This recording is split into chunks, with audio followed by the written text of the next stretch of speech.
Hi అండి, welcome back to my channel PR academy. So ఇక్కడ మీకు ఒక క్వశ్చన్ అయితే కనిపిస్తూ ఉంది. దీన్ని P/Q రూపంలో రాయమని అడుగుతా ఉన్నాడు. మరి P/Q రూపంలో ఏ విధంగా రాయాలో ఒకసారి ఈ యొక్క వీడియోలో చూద్దాం.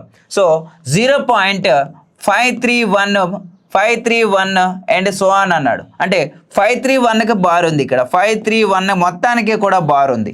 సో బార్ ఏదైతే ఉందో సో మొత్తం నెంబరు రాసేసేయండి. ఇక్కడ మొత్తం నెంబర్ రాసేసి బార్ లేనటువంటి నెంబర్ అనేది తీయాలి. బార్ ముందు ఏ నెంబరు లేదు కాబట్టి విడిచిపెట్టేసి బై బార్ క్రింద అంటే లైన్ క్రింద ఎన్నైతే నెంబర్స్ ఉన్నాయో అన్ని నైన్స్ అయితే పెట్టేసేయండి. అన్ని నైన్స్ అయితే పెట్టేసేలా.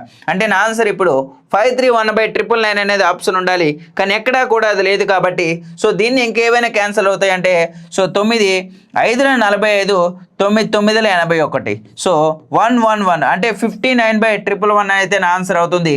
సో 59/111 అనే ఆప్షన్ బిలో ఉంది కాబట్టి సో ఈ యొక్క క్వశ్చన్ ఆన్సర్ వచ్చేసి ఆప్షన్ బి అనేది కరెక్ట్ ఆన్సర్ అవుతుంది. థ్యాంక్ యూ అండి, థ్యాంక్ యూ వెరీ మచ్.